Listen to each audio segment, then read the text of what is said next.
disadvantage because you need a little more rest? Before I answer your question, I just want to send my condolences out to Todd Harris and his family.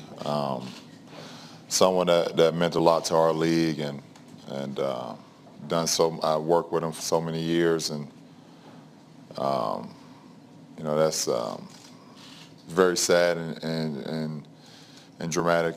What happened, and get an opportunity to know his wife and his son and his daughter, seeing them all for the last few years. Every time we played Brooklyn, I seen them in the tunnel taking pictures with their family, and just always been kind to me. And when I heard the news, because I haven't been on social media for quite a while now, I didn't even know it happened until when we did the silent moment of silence yesterday before the game, and that was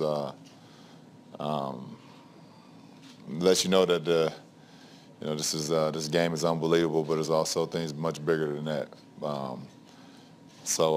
My prayers for my family sent up to his family.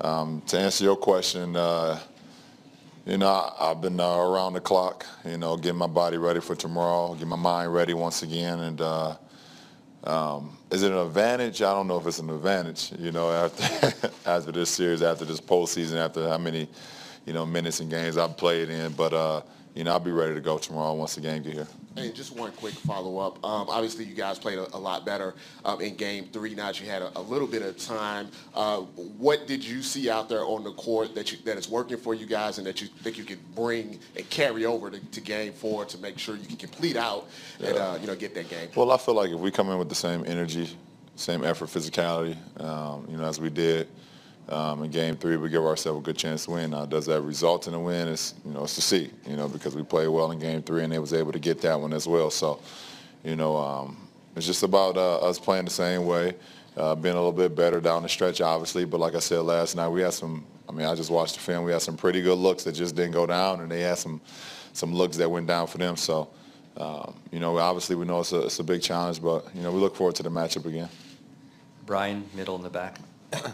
Brian Mahoney, Associated Press.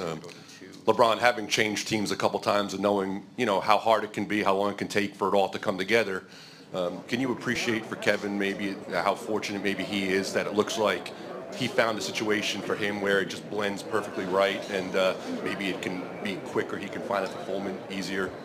Well, first of all, with all the success that he's gotten throughout his career, I've always been proud of him and always excited to see him grow as a player. I don't think that our careers are the same as far as changing teams. Their team was already kind of put together, and you just implement a guy that's ready to sacrifice, a great talent, a guy that's willing to do whatever it takes to help the team win. But that team, they knew what they were about, and he just had to come in and just do what he had to do, and that's what he's been doing. For me, when I left here to go to Miami, we had to build something.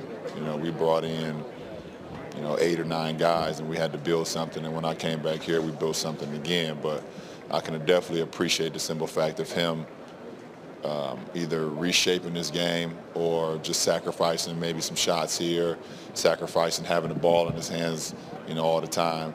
But it works for their team, and who wouldn't want to sacrifice playing on a Golden State team or a San Antonio team or a Cleveland team when you know the ultimate result can actually compete for a championship?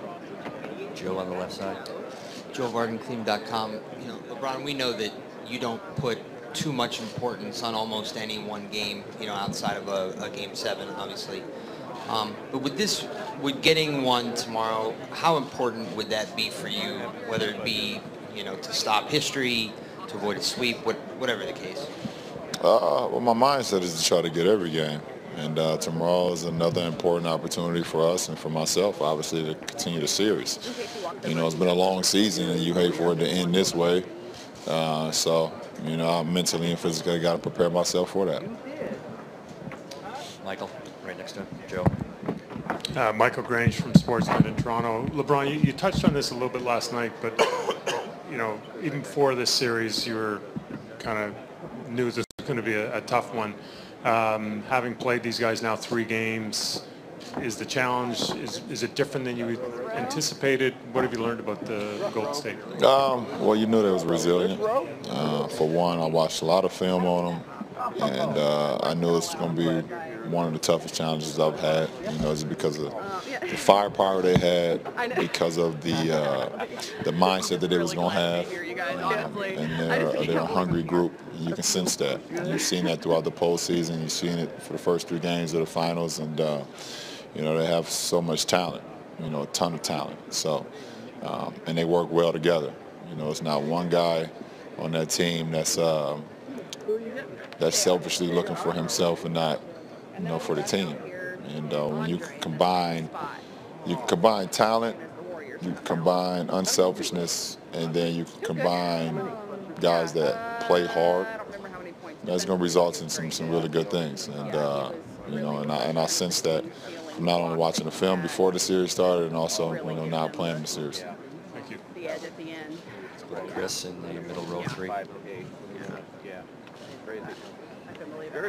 Chris Haynes, ESPN.